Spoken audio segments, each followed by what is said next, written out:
मागच्या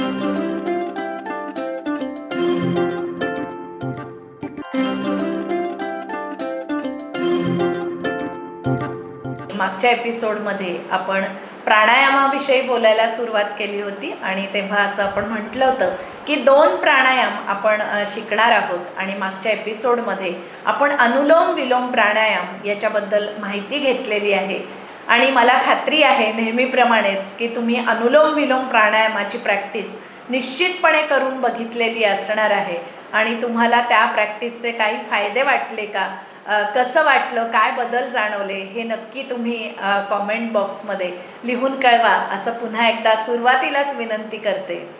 आज आपण ज्या प्राणायामाची माहिती घेणार आहोत त्याचं नाव आहे भ्रामरी प्राणायाम। भुंगा आपल्या सगळ्यांना माहिती आहे आणि भुंग्याचा जो आवाज आहे तो आवाज करत करत आपण श्वासोच्छ्वास करणार आहोत। म्हणजे श्वास घेऊन श्वास सोडताना आपण भुंग्यासारखा आवाज करत करत तो श्वास सोडणार आहोत। म्हणजे काय करणार आहोत तर आपण मकाराचं उच्चारण, जसा भुंग्याचा आवाज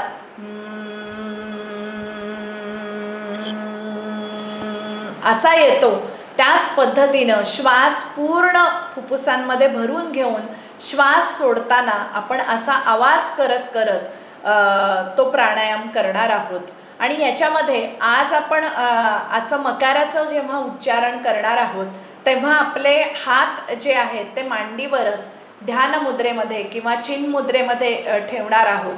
पण इतर वेळी तुम्ही प्रॅक्टिस करताना तुम्हाला मकाराची स्पंदनं जास्त जाणवावीत यासाठी आपले दोन्ही हात तुम्ही कानावर सुद्धा ठेवू शकता आणि कानावर हात ठेवून सुद्धा तुम्ही ह्या मकाराचं किंवा षण्मुखी मुद्रा ज्याला म्हणतात ती मुद्रा धारण करून सुद्धा तुम्ही अशा पद्धतीनं हा भ्रामरी प्राणायाम हा करू शकता।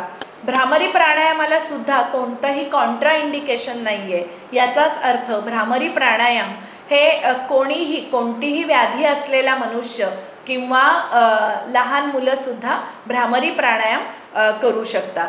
जेव्हा भ्रामरी प्राणायाम आपण करतो तेव्हा इमिजिएटली तुमच्या असं लक्षात येईल की एक सूदिंग इफेक्ट, शांतपणा आपल्या मनाला जाणवायला लागतो आणि आपल्या नर्व्हस सिस्टीमला सुद्धा हा शांतपणा आपल्याला जाणवायला सुरुवात होते।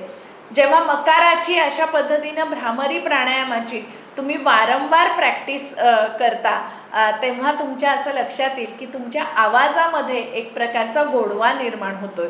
आणि आशाताईंना मी जरूर सांगू इच्छिते की तुमचं काम जे आहे, तुम्ही सतत गावामध्ये जाऊन वेगवेगळ्या लोकांशी संपर्क साधत असता, संवाद साधत असता, तर आवाजामध्ये गोडवा यायचा असेल तरीसुद्धा हा प्राणायाम उपयोगी पडतो। पण प्रामुख्यानं आपण ताणतणावाचं व्यवस्थापन आणि प्राणायाम असा संबंध पाहतो आहोत। तर आवर्जून मला तुम्हाला इथं सांगायचं आहे की आपल्याला जो ताण जाणवत असतो किंवा एक सेरेब्रल टेन्शन आपल्याला जाणवत असतो ते ह्या प्राणायामामुळे कमी व्हायला खूप मदत होते। त्याच पद्धतीनं आपल्याला जो बऱ्याचदा राग वारंवार येत असतो किंवा एन्झायटी असते, म्हणजे चिंता किंवा काळजी आपण सतत करत असतो, त्याचप्रमाणे अनेकांना निद्रानाशाचा सुद्धा विकार असतो। म्हणजे जेव्हा ताणतणाव वाढतो तेव्हा 2 गोष्टी होऊ शकतात।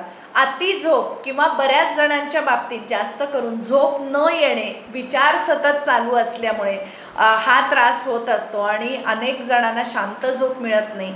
तर जसजसं तुम्ही रोज ही भ्रामरी प्राणायामाची प्रॅक्टिस करायला लागाल तेव्हा तुमच्या असं लक्षात येईल की तुमची क्वालिटी ऑफ स्लीप म्हणजे झोपेची गुणवत्ता सुधारायला आणि जर ब्लड प्रेशर वाढलेलं असेल तर ते कमी व्हायला हा भ्रामरी प्राणायाम अत्यंत तुम्हाला उपयोगी पडतो। त्याच पद्धतीनं आपण असं बघितलं की मनोकायिक आजारांचं प्रमाण सध्या खूप जास्त आहे।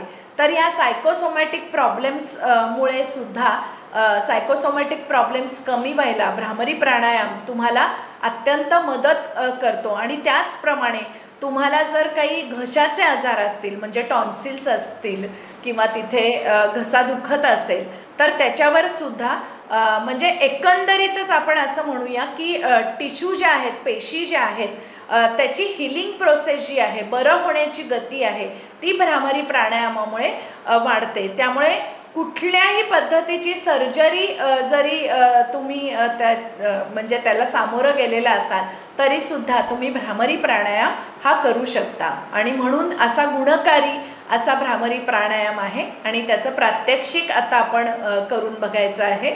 आपण सुरुवातीला तुम्ही साधारण 5 ते 10 राऊंड असे भ्रामरीचे एका वेळी करू शकता आणि जसजसं तुमची प्रॅक्टिस होत जाईल तसं 10 ते 15 आवर्तनंसुद्धा तुम्ही भ्रामरीची करायला हरकत नाही आहे. आणि त्याला वेळ काळाचं काहीही बंधन नाही आहे. जिथं तुम्हाला जसा वेळ मिळेल तसा तेव्हा तुम्ही भ्रामरी प्राणायाम निश्चितपणे करू शकता आणि तो केल्यानंतर त्याचे फायदे याचा अनुभव तुम्ही घेऊ शकता.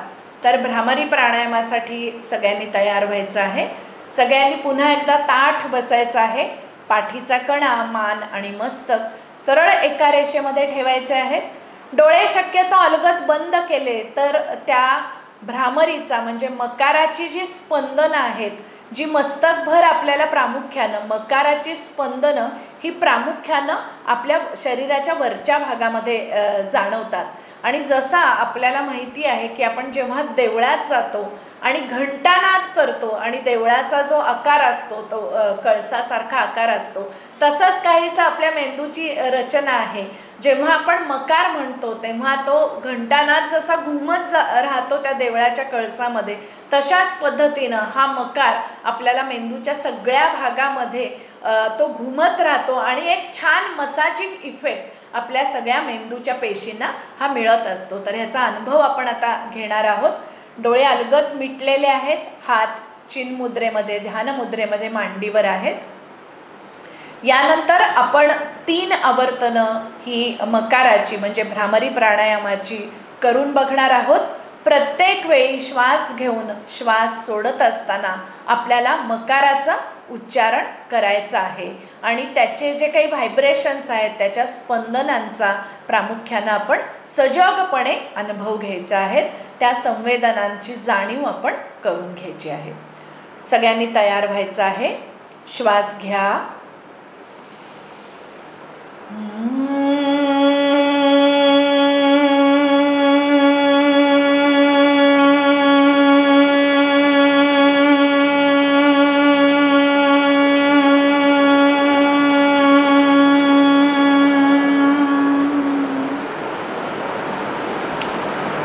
मकाराच्या सुंदर स्पंदनांचा शरीराच्या वरच्या भागामध्ये आपल्याला अनुभव घेत आहोत.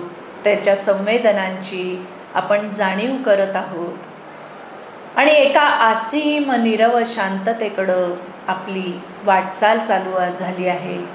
याचा अनुभव घ्यायचा आहे. जाणीवपूर्वक या संवेदनांकडं, स्पंदाकडं लक्ष द्यायचं आहे. भ्रामरीचं 2रं आवर्तन करूयात. दीर्घ श्वास घ्या.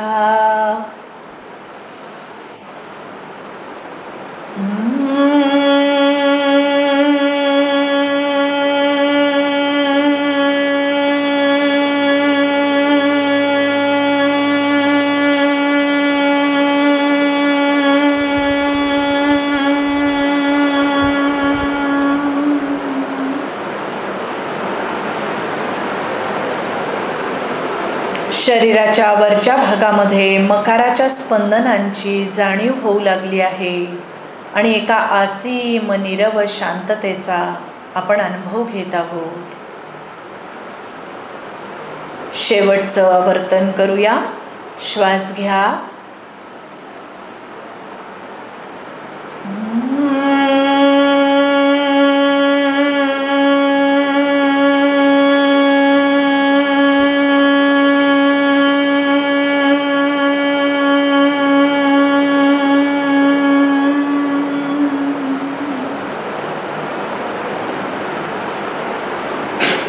संपूर्ण शरीरभर मकाराच्या स्पंदनांची आणि प्रामुख्यानं शरीराच्या वरच्या भागामध्ये जाणवू लागलेल्या स्पंदनांचा आपण अनुभव घेत आहोत. काही सेकंद त्या स्पंदनांचा अनुभव घ्यायचा आहे. त्याचा नाद आता आपल्याला संपूर्ण मस्तकभर जाणवतो आहे. याकडं लक्ष द्यायचं आहे.